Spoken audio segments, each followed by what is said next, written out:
Discover College Soccer is brought to you by Veo. Right now, you can save big on the Veo Cam 3. Upgrade your sports recording setup and save $400 on the Veo Cam 3 when you purchase a minimum 1-year subscription and a tripod. Don't miss out on this limited time offer that ends August 31st. Shop now and capture every moment with precision and clarity. Click on the link below to get your savings. Hi, everybody. Welcome to Discover College Soccer. Today, I'm lucky enough to be joined by Coach Grimley at Emporia State in Kansas. Welcome, Coach. Thanks to have.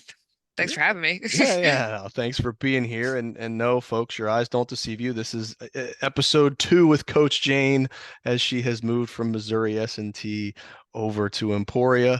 You join the illustrious list. It's probably up to, I don't know, it might be 10 now. Of folks I'm on round 2 of interviews because of job changes. So you started in March of this year, is that right? Yep, March. So coming into a new program, Division 2 level, recruiting season, etc. What what was it like in terms of keeping current recruits, getting new recruits, focusing Yeah. on 25s? Like what's kind of been your focus of timelines in the last 4 months? Well, we've been kind of behind, it's felt like, just because of all of that. So when I came here, there were 6 players who were recruited by the previous coach who will be sticking with the program. So that was a good starting point. Always a relief to not be starting from ground zero in March. And then we were able to pick up a handful of players since then. A lot of it was transfers just based on the timeline. So JUCO transfers, 2 Division 1 transfers, and that helps just because their process was a little bit slower as well. But now we're really focusing on 2025s, and we feel like we're even a little bit behind there because, I mean, I'm sure you've seen and talked to a lot of coaches about all of the commitments, and some of them have already had their classes wrapped up. So we're always going to be playing this game of catch up, from the start. But I think we're getting to a place where it's a bit more proactive now. So, it's been about a month since the June 15th when you could talk to 26s. Were you guys Did you have a handful that you reached out to try to keep that going at the same time, or is it really Yes. like, look, we just gotta put one foot in front of the other right now? No, we did. And that's where it gets crazy because we're still talking. There's even a 2024 we're talking to still now, which is like, it's July. So it's crazy to start now with the 2026s in June, where some of them are farther ahead than the most current class. So it really depends on the kid, but we didn't want to put ourselves in a bad spot with that 2026 class by not starting at a pretty normal timeline with them. Now, you mentioned getting in a couple transfers, obviously taking over a program and needing to fill rosters. That's a great bucket of immediately available, quote unquote, battle tested, perhaps, players. Is that something that you see yourself still looking at moving forward, or do you look, or is that kind of a, we broke glass because of emergency type of thing? Yeah, I think a little bit of both, to be fair. I think we'll be in a better spot where we're not relying on transfers as heavily because right now it was a little bit make or break. But I think at the same time, there's going to be a ton of quality in the transfer portal. And we've had a lot of success here with JUCO transfers. There's a ton of good junior colleges locally. So we've got a few players already on the roster who are returning from different JUCO situations. So I think that'll always be a good pathway for us. Okay. Well, when it comes to the traditional 4-year student, um, you went from Missouri to Kansas, so you're still kind of in the same neighborhood, but Yeah. does it change at all the tournaments you go to, where you're looking for players, that sort of thing, or is it kind of the same? Where do you like to go? It's a bit of the same because I think the level is still pretty similar, but the biggest difference from Missouri S&T to here is the academic rigor. There it was super engineering, STEM heavy. Here it's very general. And I think the kid we get here is a bit more soccer focused in some regard, where S&T was like academics first and it had to be because it was just that hard. So we're changing a little bit of where we're looking, but it's still Division 2, right? So it's kind of the same kid.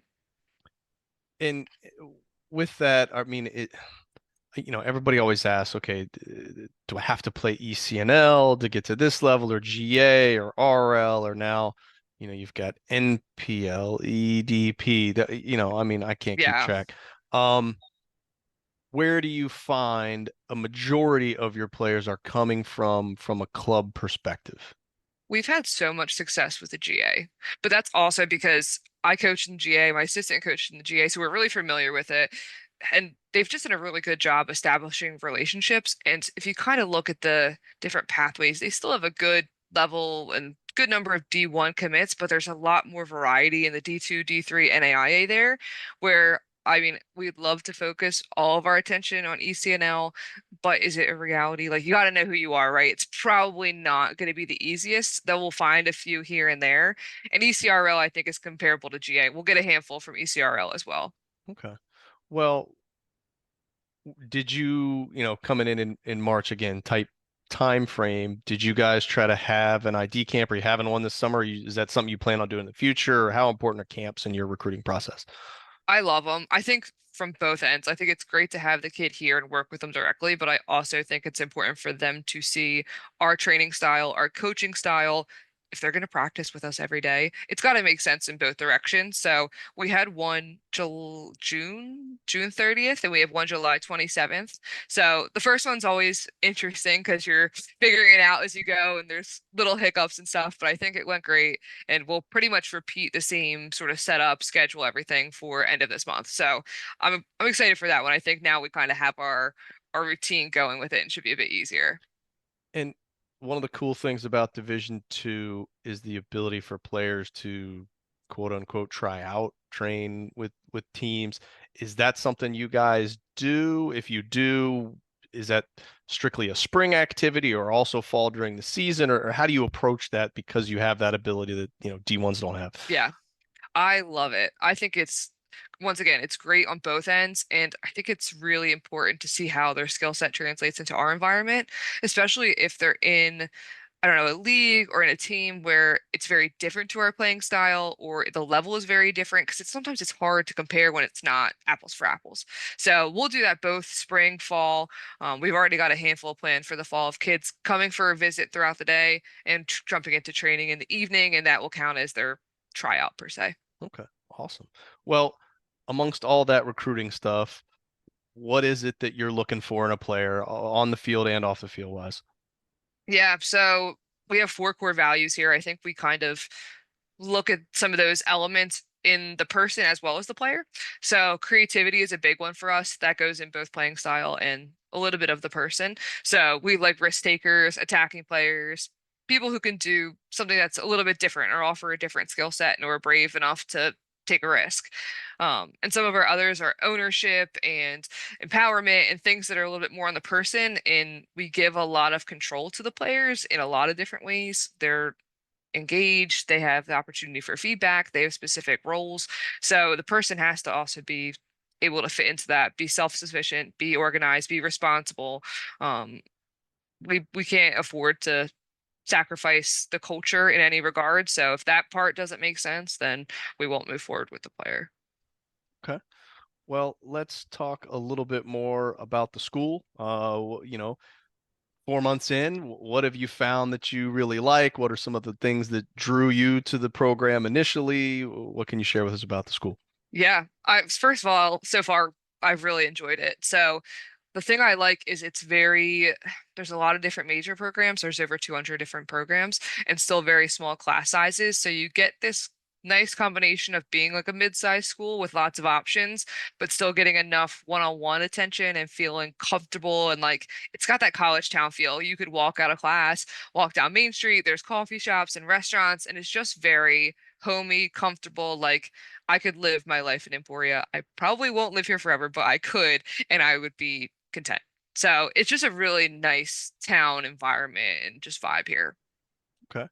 Well, let's fast forward, put you in October, heart of that conference season. You get to a tough conference you guys are in, but you guys are coming off a successful season that took you, decently into the NCAA tournament. So, what do you see the schedule being like for your players in terms of classes and practices and game cadence and all that stuff?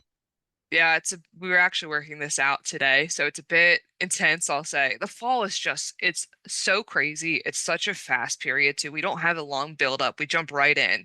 So our weekly schedule is pretty I guess, intense because we have a lot of morning sessions. We train often at 6 or 7 a.m., which is just a lot. And it's just, it's a grind. It's tiring. But then we're also like, if you can get through that and you can get through your classes, you're gonna make it through. You're gonna be all right. So yeah, we're looking at a handful of morning sessions, some morning lifts, a lot of film review, just busy days up until our Friday and Sunday games. It's nice to at least have that kind of set where we know towards the weekend, as the week tapers off, we'll be able to focus on those tough opponents, like you're saying.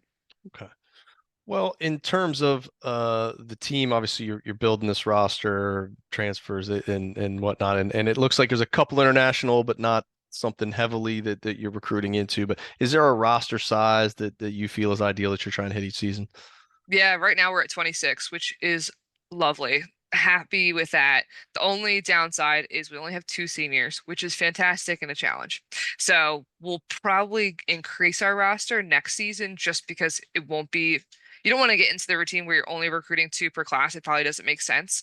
But then we'll get back into somewhere under 30. That's always the goal, is to be around 26 to 29 would be perfect. Okay. And what about the rest of your roster in terms of staff? Have you been able to build that out? What other staff maybe are in the athletic department that help out with the team, et cetera? Yeah, we've just, I think, finalized our assistant position. It was a process, and he's finishing up the final paperwork, so that should be announced pretty soon. So we'll have him. We have a graduate assistant who's returning from last season, which is super helpful because he already knows the players pretty well and he has some experience in the conference.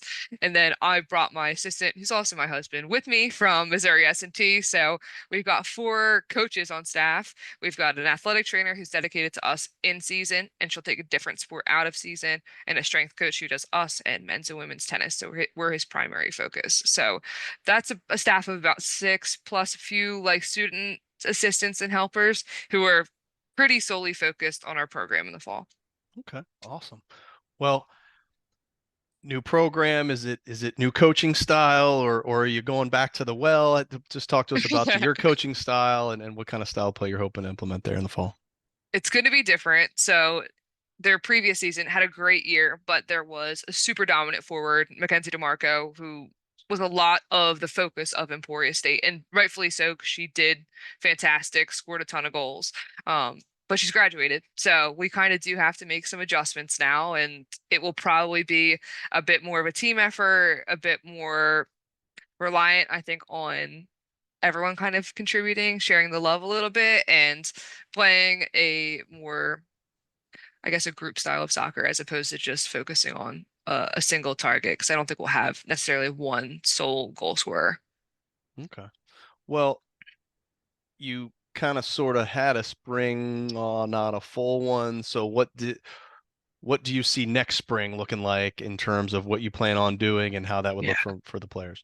that's going to be so much better. So this spring was tough just based on the timing. Everything was last minute, and we didn't have a huge returning squad.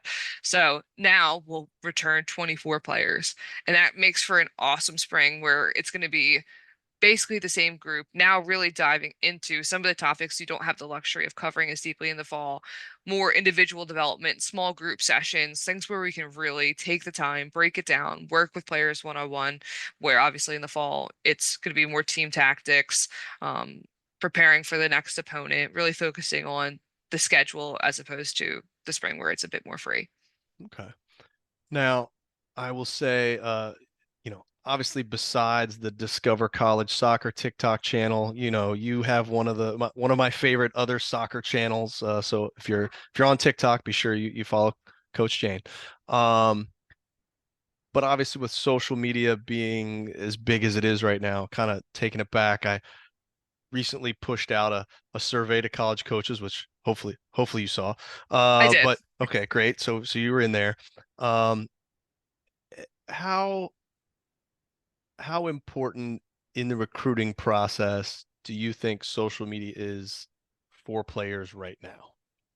It's actually crazy. So I was having a conversation this weekend with a Division 1 coach who we were talking about a specific player who has a fantastic social media presence.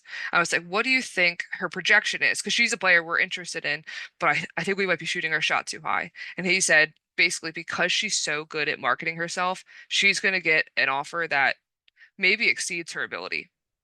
something that probably wouldn't come across the table because she is relentlessly on Twitter, making graphics, making videos, reaching out, texting. She's just so good at it that it just shows her interest, her intent, her potential upside if she's putting this much effort into it.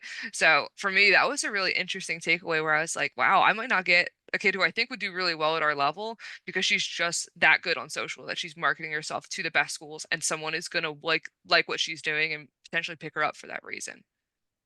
Yeah, and it's funny.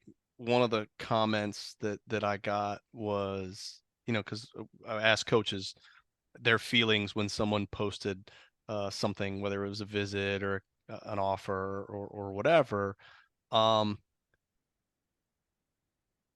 would you ever be swayed by seeing a post by a player in terms of, oh wow, they got an offer from this school, I Yes. gotta jump on it, or I gotta up my offer, yeah, 100%. Yeah, I think I don't know necessarily if you always make a decision, but you're always thinking about it. And it makes you maybe process it a little bit differently. And I don't think it hurts. I think the only time where I could see it being a problem is if it's too many posts, like too many offers, and where it's like, is she really interested in any school at this point? Because she's got 20 offers and she's posting about each one.